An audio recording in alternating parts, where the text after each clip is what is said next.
Back from the winter storm. Let's start off and give a word of prayer and a pledge of allegiance.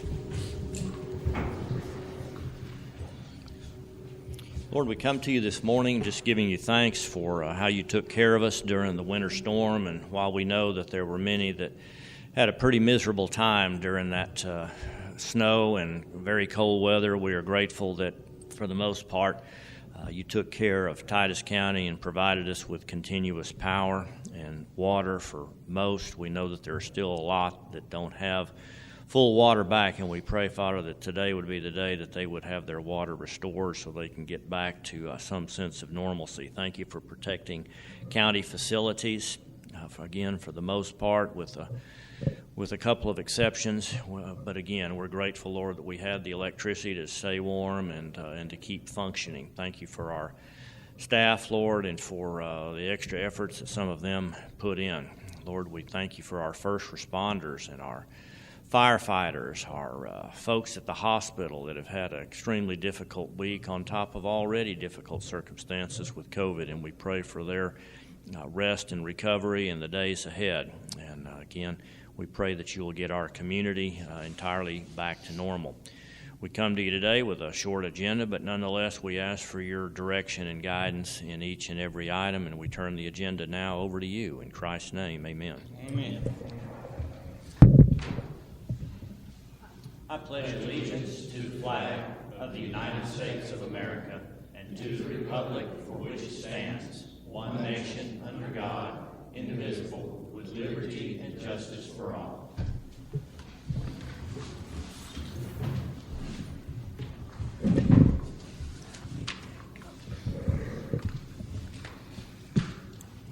All right, for the record, today is the 22nd of February, 2021, our second regular meeting of the month. It's 9 a.m. or just after, and we'll begin. Item number one is our time for public comment time. Request for information on non-agenda items. Anyone here that would like to speak on a matter such as that? Then we will move to item number two and now consider approving our minutes from 2 weeks ago, February the 8th. Judge, I asked that we table this because the minutes are not ready. Good. I hadn't seen them, so I was wondering if I just hadn't gotten them. All right. Can we get a motion to table those? Make a motion to table. Got a motion? Second. Commissioners Applewhite and Fitch, all in favor, say aye. Aye. Item number three, report from commissioners regarding road work status. How about we start with Commissioner Parker? Well, last week was kind of interesting, but we jumped on everything this morning going to start trying to fill potholes and places like that I've got 4 culverts that I've got to get replaced, but it's going to be a little while, looks like, before I can do that. So we are just trying to get the potholes and all filled up. Well, the culverts ice damage No, had nothing to do with the it wasn't storm. that. This was beforehand that we were working toward trying to possibly start them this week, but I hadn't even got the culverts in here yet. There's some one of them's a big one that's probably going to entail, it's on 4340 out by Pleasant Grove Church, and it's going to be a week job probably on it because it's so big and all. Okay.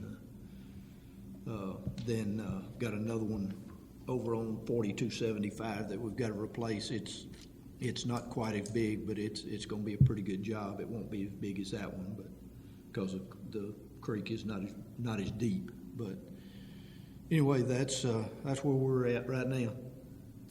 Were those potholes? You have significant potholes as a result of the storm? Yeah. And it's going to get worse when all that water gets down in the cracks and all in the road. It's going to get worse.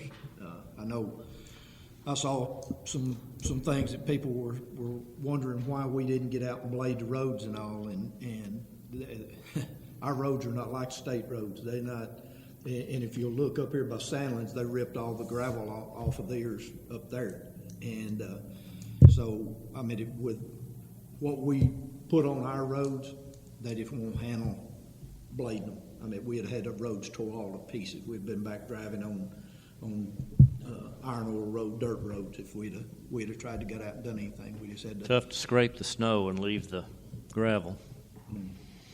Okay. So, All right, thanks. Commissioner Applewhite. The week before, we was out patching, catching up, trying to catch up on the patching, and we had to put a culvert in last Thursday. We had a 30-inch over on 3265 that was caving in and done dropped 6 inches, so we changed it out before anybody got hurt. And we're lucky we got it in and out at the time because it was too bad last week to get out on the roads even. It was worse Friday because you could drive on a little bit the rest of the week, but when it hit ice, you couldn't hardly. I spun around on a curve. I wasn't going 10 miles an hour trying to get this. The road was just slick. But other than that, we started back. We had sent the guys 1825. The snow, it just the road deteriorated and it just falling apart over there. And pipeline trucks and all that. So I just told them go and see what we need to do because it's going to start raining again Wednesday or Tuesday and last next Monday. What it looked like. they're giving us to get nearly 4 inches between now and Sunday. Good Lord going to take care of us. Oh, that's right. All right, thank you, Commissioner Fitch. So last week we were out repairing potholes, and then at the end of the week we started getting equipment ready and got some sand out at Welch Power Plant, some gritty old bottom ash sand and some salt so we could cover some of these high bridges up. So one thing in my precinct, I have 4 big high bridges that Luminant put in years ago that are kind of like a interstate bridge, and so they catch a lot of ice. So we treated those. It's like the bridge on 1200, and Jeff, he got out and worked on the 1200 bridge, and we kind of got us a game plan together on those bridges. And then another thing our precinct did for emergency management through the whole outage was we were preparing for this last week. We went and got Dana's generator, which works really good. It's a nice generator. And I got some wiring together, so I have above-ground fuel tanks out there that had about 3,000 gallons of diesel, 1,000 gallons of gasoline. For emergency management, if they lost power, then we could run those pumps to pump out of those fuel tanks for the fire department, emergency vehicles, if we had lost power. So we got all that together and made sure everything was going good on that. We actually had to check, make sure we always had power out there. So we didn't have to use it. Well, that's good, though. We were ready.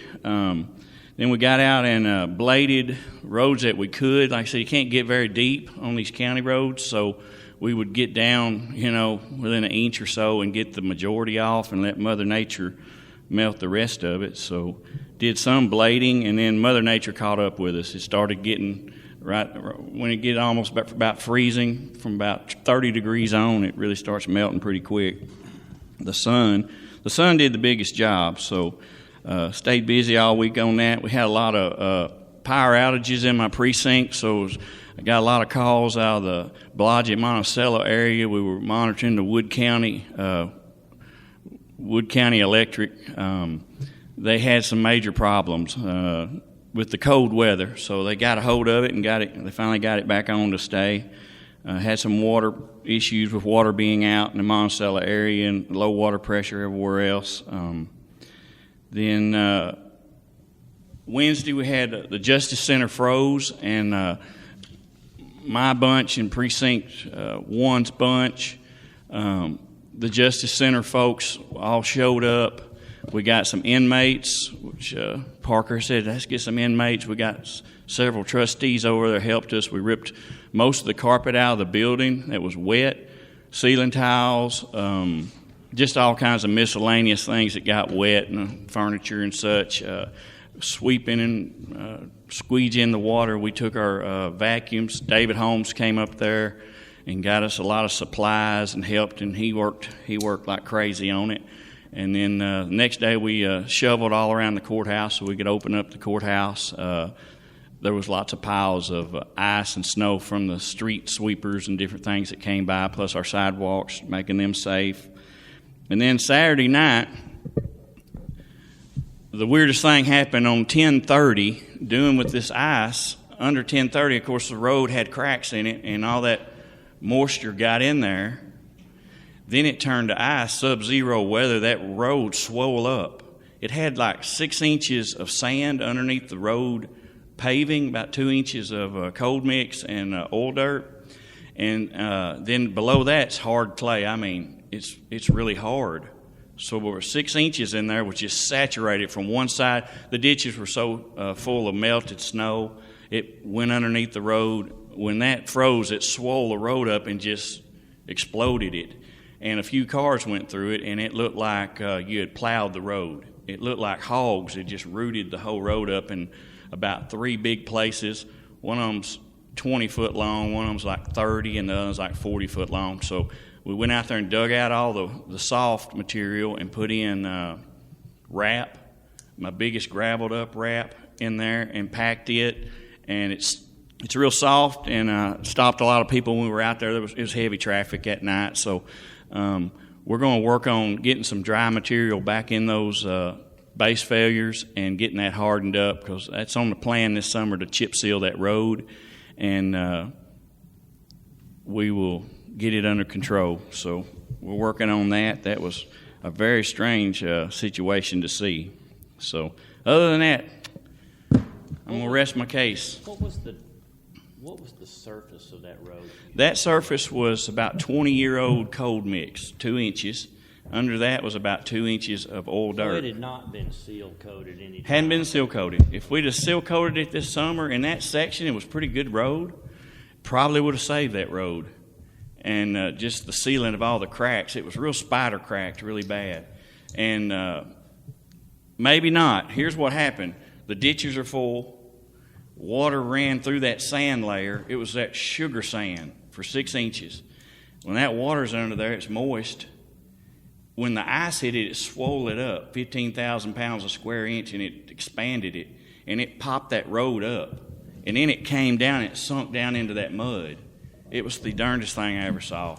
It was like Alaska tundra road or something, ice road truckers or something. So anyway, it is what it is, and it's new to me. It was some science going on out there, so we will work on it. And I did, as far as just patrolling the roads yesterday and doing some looking, I went to look at a lot of places I know that I have some bad areas that we need to get to, and they weren't any worse. I'll say that. And there was potholes here and there, but it's not like I thought it was going to be horrible going through all the slush and everything everybody drove through. So we'll do potholing this week and try to get that caught up and start on the rest of it.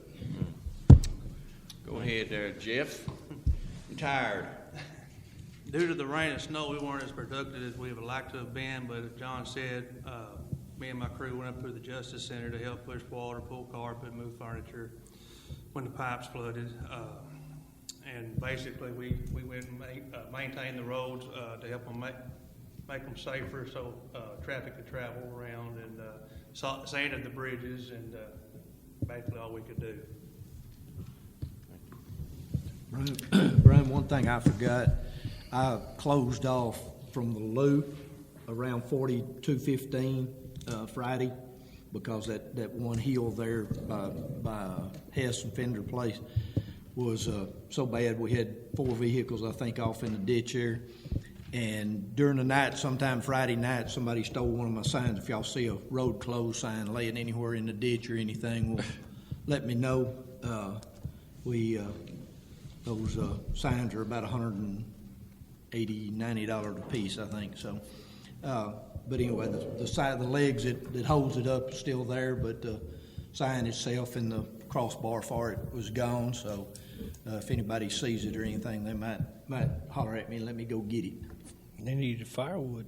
I'll say this: we all had good communication. We called and we were going to borrow this or borrow that or help do this and that. So it was a busy time this week. So we were ready for even worse. We'll take whatever they bring us. So moving on. moving on. Is that your show and tell there? Or are you Well, we got some show and tell today over at the Justice Center. This was the one line that came through the Justice Center. It's got 1-inch breaks. So that main line broke 3 places, froze in 3 places. It was insulated really well, but it's not good for sub-zero weather. So we'll talk about that in a little bit, some solving problems for that. And then this valve here swelled up, and it's just locked, and it went to leaking. So we would turn water on, turn it off, and the good plumbers got up in there and fixed it, and we got our water All on. that's from the Justice Center? Yes. Okay, Save that for the agenda item there. We'll talk It's for the museum. for the museum. Yes. Okay, well, that's exactly where we are now. Thank you for the report on the roads, and I'm sorry for all the extra work as if you didn't have enough things to do. And thank you to your staffs for putting in the extra time. And we will move now to item number 4, discuss repairs to the Justice Center and talk about any action that we want to take. We just might want to fix it. We have our JP here. Steve, you want to give us a report on what the winter storm did to the Justice Center? Certainly, thank you. This past week's been very challenging, and first off, I want to give thanks to the people that helped and the ones that helped that I'm unaware of. I want to thank the Commissioner Fitch and Parchman for showing up with their crews. I want to thank Sheriff Ingram on sending his jail crew and staff down to help get us in a much better position. I want to thank David Holmes for putting in the time that he has and the help. I want to also thank Steve Dunn, Judge Dunn's husband. He was there to help, as well as Judge Dunn. Linda Farley, she was there to help for a little while, as well as Charity Jeffrey. Both constables, Durant and Barrett, they were very involved in helping as well. Dion's Plumbing, I want to thank them for rushing in and taking care of this issue so that we could have water back going. Dotson's Electric, I had to call them out yesterday for our internet service breaker had decided to quit working. They got that taken care of. Thank Cabro, they came in this morning, and it appears at this time none of our electronics, as far as the computers, are damaged in any way. I'm not saying that something may creep up once it rusts or whatever, but anyway. Again, there's, as Exhibit A shows, we've had 4 water leaks. It flooded I happened to be coming from Talco to do some paperwork, and when I got to my back door, there was water streaming out of it. Fortunately, the back door was warped to begin with and was allowing the water to escape the best that it could. But it had about 2 inches of water throughout the building. Our offices, the JP1 side, the courtroom, and half of Judge Dunn Precinct 2 side. It was an extremely amount of water, and unfortunately, where the water lines are, which are in the attic, a lot of things got wet. A lot of paperwork, a lot of supplies and stuff. I know if what we're going to need immediately in supplies, it's going to be possibly expensive. We're going to need new printer cartridges. Our supply room had one of the leaks in it. Paper, copying paper, it's all had to be disposed of. A lot of paperwork, so business cards, they're completely destroyed. But that would probably, if anything, the immediate replacement would be our paper products and ink products at this time that we're aware of. Okay. Well, obviously we have insurance. I don't even know what the single deductible will be on something like this, but we need to get a hold of TAC and file the claim and every dime that you spend over there, keep track of so that we can get reimbursed to the very best of our ability. That and that brings me to, you know, as I guess if it was at a house, you know, we probably need an adjuster to come in and see what actually needs to be replaced. I know all the walls, the sheetrock walls were wet. We had to pull up all the baseboard so they would eliminate any kind of molding. The roof, the ceiling tiles itself is going to need to be replaced fairly quick. I know from getting up into the ceiling area. And that insulation got wet. We're going to need some insulation there. All the insulation that got wet is going to need it replaced, flooring replaced. I don't know if we could. Possibly some furniture replaced because of the soaking of up the water. There's no telling how long that water had been running. I was there the day before. It wasn't there that morning, but you know. What was that, Thursday morning or Friday morning? It's happened Wednesday morning. Wednesday morning. Yeah, right about lunch. Tuesday morning, and I got called out to Talco Friday morning, Wednesday morning, and came in to do some paperwork, and that's when I found it. We also got recommended by plumbing, Tyler. He said that we should replace that ceiling with that PEX, that new flexible, whatever the new kind of plumbing line, and then insulate that. It'll expand. He said he highly recommended that, so we'll try to do that for and as far future as insulating use. the building, what I was fixing to say was we're getting up and looking into where all the piping was going. Completely around the court, the Justice Center, it's got a metal roof. The metal roof doesn't have maybe that much insulation sprayed on it. And at every square opening that comes off the edge of the building is open to the air. I'm surprised we don't have bats and whatnot in there, but all that is opened up to the climate. We're going to need, the ice is taking down the gutter, backside gutter. It's now where it could possibly fall at any time.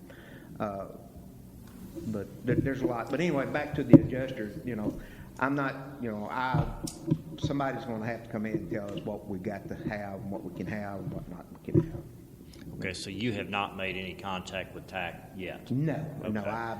I would do that immediately. Let's at least get this damage registered with them. I have no idea what they're going to tell you, but I'm sure that they're backed up, to say the least. I'm sure that this is going to be one of the least of their problems. Is there a number or something they're out and who you can want? Yeah. And we want to get the event. It's amazing that this may be the only thing that we're going to file with them. Mm-hmm. And I don't know what our deductible is. I don't know if it's $5,000 or $10,000 a building. I just don't. It may be less than that. I may be thinking about my own insurance, but and then they can tell you, okay, Steve, we're not going to be there for so many days. Take pictures. Whatever they do, whatever they tell you to do, that's what we want to do. But they're going to understand that you need to get back in operation as quickly as possible. And I imagine that they're going to authorize whatever you need to do, but we want to do it in the right way. Right. And hopefully they're not going to say, well, you've got to wait till an adjuster comes before you do anything. If you run into that kind of an obstacle, let me know. But okay. Otherwise, let's do it the way that they want it done, if that requires pictures or whatever. But this shouldn't be a real difficult claim, I don't think. It should be pretty easy to document. I wouldn't think so. It's just, of course, this is the first time. Have you taken any pictures of all that water? Anybody to take We've pictures? taken pictures of and video. I've got one picture of when I walked into the office and what it looks like. Miss Farley, she's got some video of the building. Good. But, hang on to that. Yes. That'll help. And of course the pipes there were, you know, proof that we didn't get it done maliciously. Yeah. Were the leaks in pipes above your office? Yes. So the valve is there's a restroom in my office, And the water line comes up outside the north end of the building into the attic or ceiling. And the valve is just this side of my restroom. And then there was the leak, and everything in my cabinet got wet, all the paperwork, nothing that I needed to keep as far as records concerned in that cabinet. But that leak, there was the first water leak that we came to. We got the water shut off. I had call the city to come shut our valve off, and they did so. And then from there, there was a leak next to the back door. That one running this way, wasn't it running up and down? No, one of them was down lateral. This way. Mm-hmm. Okay. Or parallel, whatever. There was a leak just above my back door, and then a leak the other side of the wall into our supply room, and then a leak into the men's bathroom in our break area. So it's all on that western wall? Yes. Which is where the cold wind is coming from. So we've got not only a poorly insulated building, we've got plumbing in the ceiling, which who knew that plumbing was in the ceiling over there? The insulation, it was just the insulation on the pipes, like Commissioner Fisher was talking about earlier. Dion said that pipe was insulated, but that from the way we had it, the way 0 the ceiling degrees. is, that insulation wasn't going to hold it. No, not at that kind of temperature. And then when you're saying you've got air coming through, you can see the light out of that building. Mm-hmm. I think we need to do several things in that building. It's always been a poorly insulated building. It's difficult to heat. It's difficult to cool. I would suggest that you all consider some action here, and that is maybe having a contractor look at that building and recommend some things that we can do. We're not only trying to prevent this from happening again, but to insulate that building better where you guys can keep it cool in the summer. I think keeping it cool is harder than keeping it warm. Correct. In the wintertime, other than for a problem like this. We need to get those air vents plugged up around the building. We need additional insulation in there, and we probably need to completely go to that flex tubing in that building. I'm surprised this hasn't happened before. I'm not real sure, but I pretty much guess that the interior wall, the exterior walls aren't insulated from the outside either. If they are, it's just a thin blowing. Yeah, and maybe we can have I remember years ago having Mount Pleasant Insulation look at it, and I think that was what they figured out, was there was not insulation in those walls, which I can't imagine somebody doing that, but nonetheless, that's what's been done. The roof itself, you could add another layer of foam and a whole new roof on the thing. I guess there's a number of ways to go about that, but. And, once we do start remodel or repair, we're going to have to do it in steps unless we have a place to go. And we'll have to have a place to go to, during that time to be able to function most likely. We'll do what we can to maintain the office there, but it's going to have to be in a step or all will get moved out. In Judge Dunn's office, they had to pull up half the carpet. Pretty good chunk What of it. about the courtroom? I'm sorry? The whole courtroom was flooded, the 2 inches of water as well, and it seeped into Judge Dunn's office. We stripped the carpet out of they stripped the carpet out of the courtroom. We moved the benches. Hopefully the wood in them is good enough that they won't warp. The podium for the justice seat or judge's area and the clerk's area was filled full of water, and water got under it and soaked up. It was only being held up by little studs, and that may have to be looked at as well for, you know, if they start rotting and stuff, then it's gonna be unstable. But they were able to pull steps away, and we were able to get some of the water out of that. Well, And more than welcome to come point over. all that out to the adjuster when he comes, and I think they'll do a thorough job. But I mean, we've got a long laundry list of what needs to be done over there, and I'm amazed that you're functional right now. You got holes in your ceiling right now? Yes. In my office, we've got holes in the ceiling. There's a hole in the ceiling above Linda's desk. The electric door buzzer was shorting out up in the attic, and I ended up finding that it was being shorted out in the attic or up in the ceiling, and I went ahead and ripped it out for fire purposes, possibility. Okay. So I'm not sure. It probably can be replaced, but there's some, you know, issues there. And we've got some security issues as far as the cameras. Some of the cameras aren't working anymore. Why? Mr. Newman should be out there today to see what's going on with that. Wires everywhere. Wires everywhere. Now they hooked it back up. We just had to unplug everything. So you can imagine all this equipment in there. This weekend I came, in the Friday and Saturday and yesterday I came and got everything hooked up the best that I could. But K-Bro's come back and they've checked everything, and everything's in working order at this time, as far as electronics and the internet and stuff like that. Well, after you talk to the insurance adjuster, I mean, if we need to take more aggressive action, we could always have another commissioners court meeting to approve that. But I would say we come up with a pretty general action item here for Steve, and I'm going to suggest that in your motion you include, you know, reporting to the adjuster and then proceeding with repairs according to instructions by the adjuster. Allowing a contractor, perhaps, what's the fellow that's doing our annex work? John McDermott.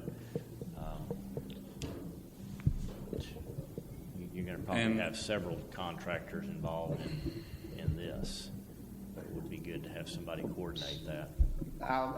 When I get back to the office, I'll get that number for TAC and give them a call, get started on that, get the adjusters out there and see what they say. But in the meantime, let's give him the ability to, assuming it's okay with the adjuster, to start getting some of his pressing needs taken care of, and that is replacing supplies, plugging the holes in the ceiling with ceiling tile. Probably call the plumber before we do that ceiling. He might can show up and run that flex line. They're going to be busy for a while. I need to get that first. That's going to be he may not be able to get to that. That's going to be expensive little a couple of days. Yeah, he would. Dion's Plumbing, they broke free to come take care of the office. That's good. Tyler can't. He's we owe him a thank super you. Guy. All right. Who wants to verbalize Make a motion. We give Steve the authority to continue with his replacement of supplies and get a hold of the insurance company, adjusters, and repair and restock as needed. while keeping track of all expenses? Keep track of all expenses. Okay. So the motion, Joyce, will be to authorize Steve to file a claim with TAC, follow tax instructions, proceed with replacement of supplies and equipment as needed.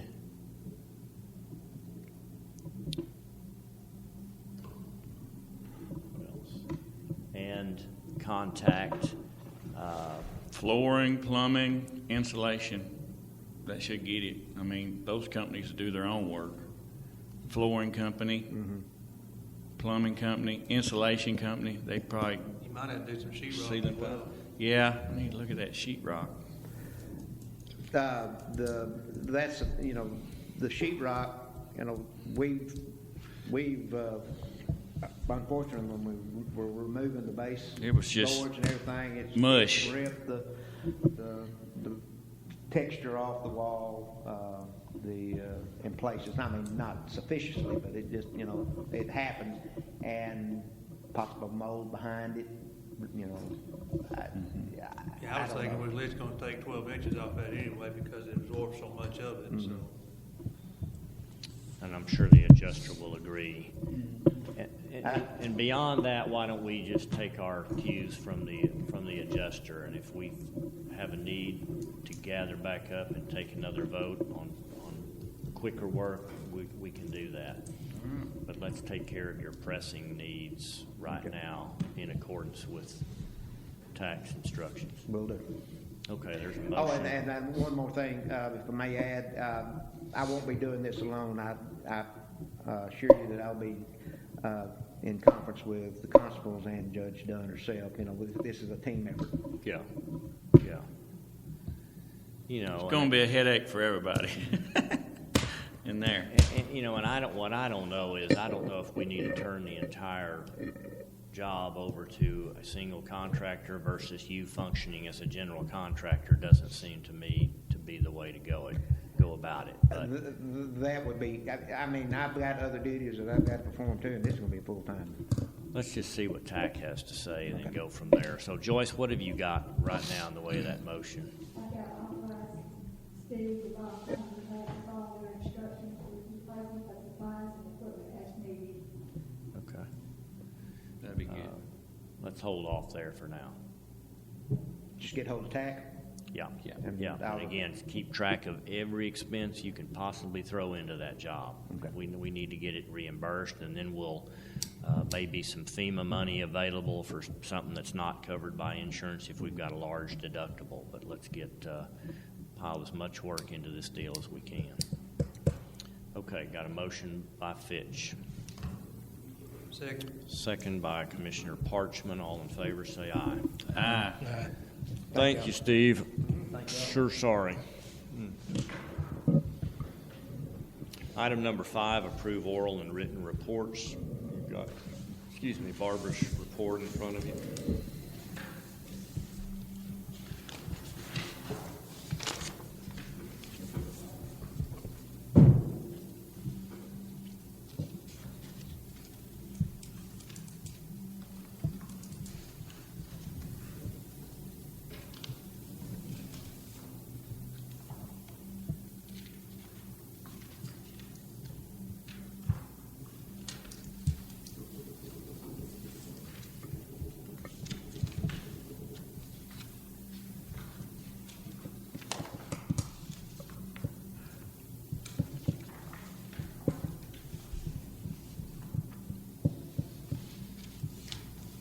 Make a motion to approve the report. Motion's made by Commissioner Fitch for approval. Second. Who was that? Second, Commissioner Parker. All in favor, say aye. Aye. Right along with that is our treasurer's report. Cheryl's provided for you. Make a motion to approve. Motion to approve the treasurer's report made by Commissioner Applewhite. Second. Second, Commissioner Parker. All in favor, say aye. Aye.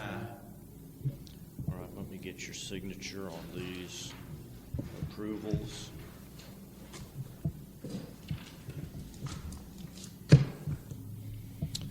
Let's move to our item number 7, budget amendments. You have 2 there in front of you. And you have 2021-17 and 16. So, Barbara, will you give us a little explanation on these? Looks like, let's start with Precinct 3's use of fund balance. Yes, sir.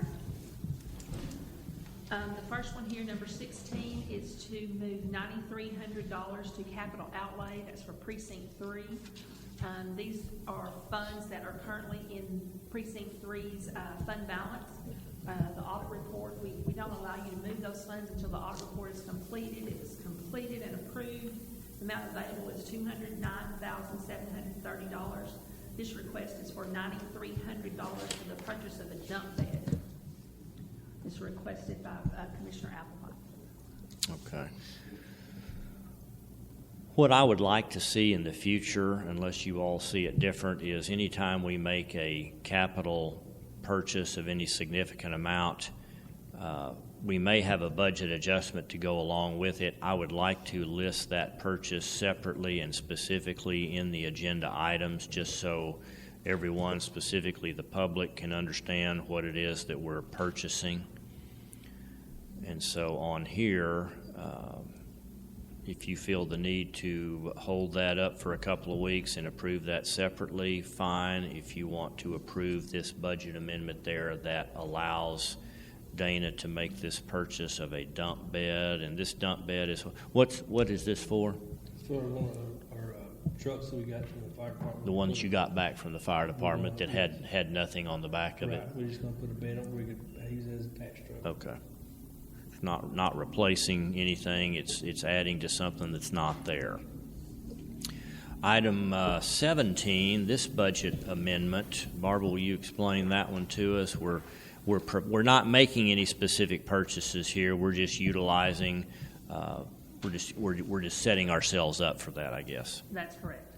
That's correct. This one is similar to number 16. This one is for precinct 4.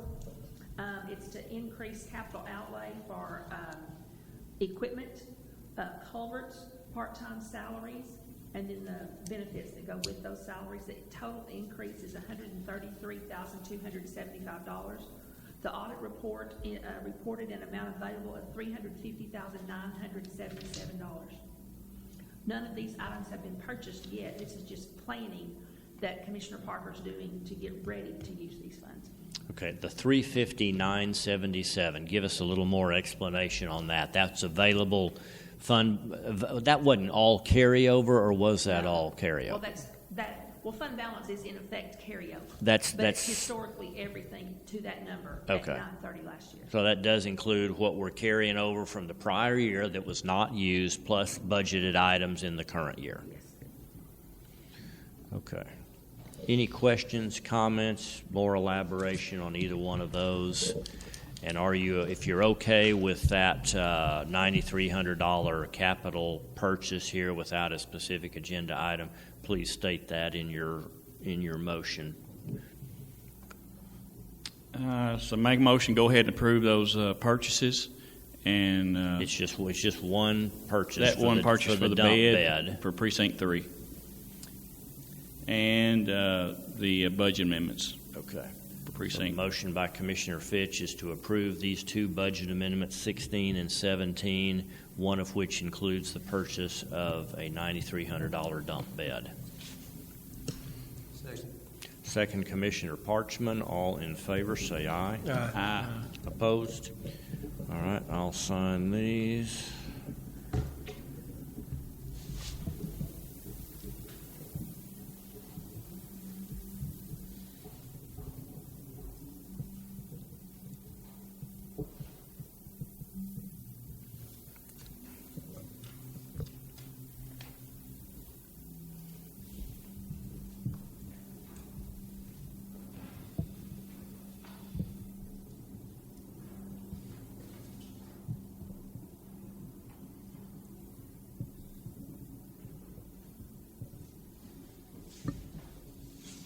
Item 8, sign pay orders and approve payment of bills.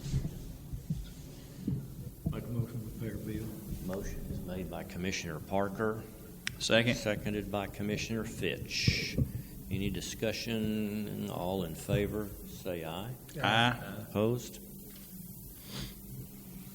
Moving on to last item, closing comments. How long has it been? We met within the last couple of weeks with our fire contract committee. Once again, that included Commissioner Applewhite, Barbara, myself, 3 of our fire chiefs from the volunteer fire departments. Mark's back there in the back. And I believe that we got everything worked out on there and came up with a final draft on that. And I'm going to get a copy of that into your hands I don't think there was any radical changes. And I think there was full agreement on the county's behalf, on the fire chief's behalf. Is that a fair statement? On the changes that we made. I think that we've got a good document here. So I will make sure that each one of you gets emailed a copy of that. I'll email a copy to all the volunteer chiefs. We'll come back in 2 weeks and have that as a consideration for approval. We'll invite any comment from anyone in the volunteer fire department community, any comments that you might have, see if there's any discussion that we need. If we need to continue to tweak that document, we will. But my hope is that we'll be able to finalize that. Thank you to everybody that worked extra hard on all those messes there. But I will again say Titus County was so fortunate not to lose power. When you can read the paper, you can look at the news and see what, the folks that you would not expect to be favorably, that you would expect to be favorably treated, like Dallas and Highland Park and Houston and River Oaks, folks with multi-million-dollar homes that were having power outages for days. Their homes were in the 30s and 40 degrees, pipes breaking. I mean, it is a mess in the Metroplex areas, and I don't know why we were not subject to even those rolling blackouts. While I was out for several days, Jennifer Harlan with SWEPCO let me know that they were getting ready to implement rolling blackouts, and I don't know why that never happened. Maybe I'll ask her why we were not subject to that, but it's bad enough to lose water, but to lose power would have been extremely tough, and we did not lose power, didn't have to deal with the rolling blackouts. We do have water issues, and I've been in contact with Ed Thatcher, our city manager, and there's going to have to be some discussions with Tri-Water and with the city, and figure out what can be done in the future to prevent the water loss that we did have. A lot of our folks out in the outlying areas of the county that are on Tri-Water did lose their water. Some of them are not back yet. Some did not lose their water. Everybody on Tri-Water is still under a boil order. And what happened was when they lost pressure in the lines of Tri-Water, that produced a situation where there could be backflow into those lines coming from toilets, cattle troughs, bathtubs, who knows what else. And it didn't necessarily affect everybody, but they're unable to isolate exactly where the potentially tainted water would be. They've told everybody to boil that water for eating and ice machines and cooking purposes, drinking. Another thing that I learned is Tri-Water is very much dependent upon the city of Mount Pleasant. They do not have large storage tanks enough to be self-contained, and so instead of the city just filling up their tanks and making sure that they've got a continuous supply in their tanks along with that backup, the city of Mount Pleasant is literally providing that pressure that pressurizes the entire Tri-Water system. And when all these pipes started breaking and people were running their water throughout the city and the county and the Tri-Water area, there was a massive drain and demand for that water. So most of it from unplanned leaks, but some of it, again, just from people running that water. And so when that demand overwhelmed the supply and drained those lines, that's where the trouble began. And so poor Aaron Gann has been, I don't think he slept in a week. But they're trying to get all of the pipes refilled, all the supply lines refilled. Then they can initiate some instructions for what to do to get these lines flushed out, but they've got to restore that pressure throughout the system. What's the long-term fix? I don't know, but this is something that Ed Thatcher is thinking on right now, and it's not going to be a cheap fix, but we will listen anxiously as to what's the next step there, so that down the road, before we have something like this again, we can be prepared for it. Again, not telling you this to blame anyone. I'm just stating the facts. This is what's the current situation and the current infrastructure, and it needs to be figured out what to do in the years to come. I think that is all I've got. I'll start with Commissioner Parchman. Anything to add? Not really. I'm just gonna say, Steve, if you need any help anyway, let me know. If I can help any way I can. All right, I'm good. Good. Busy week. Like I said, I appreciate SWEPCO, Buoycast, the city of Mount Pleasant, Tri-Water. I know the Tri-Water been out all weekend trying to get these water leaks fixed, and I'm just glad that we had people that wanted to come to work in this icy stuff that went home safely. I'm just glad that we didn't have to be there. We didn't need to, but it didn't need to be on roads were bad on Friday, really bad.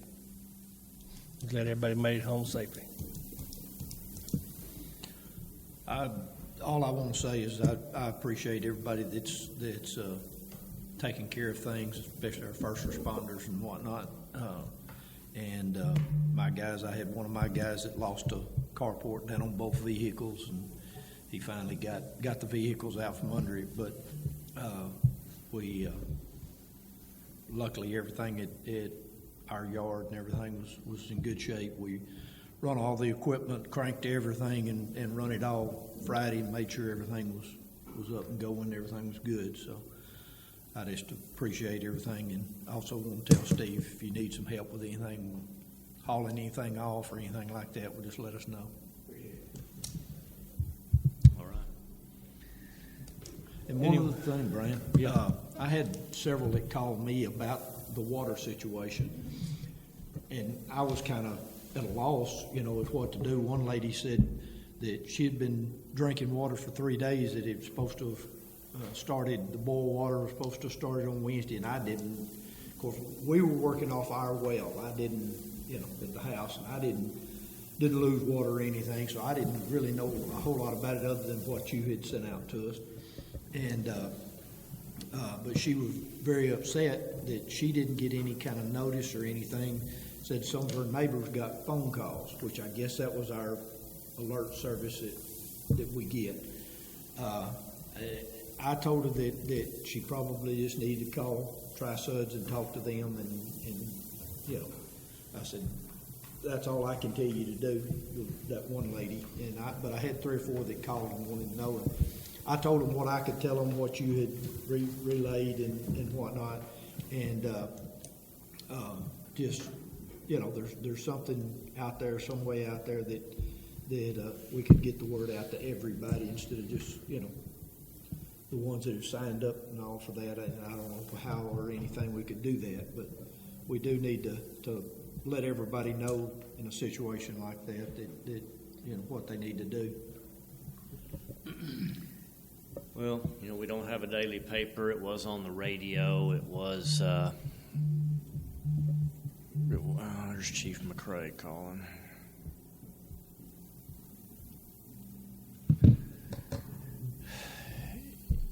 I don't know. I guess you could talk to them. They need to contact the city and get on that emergency notification list if they're not already on there. No Tri-Suds. I got a deal from Tri-Suds saying that they were boil water on my phone.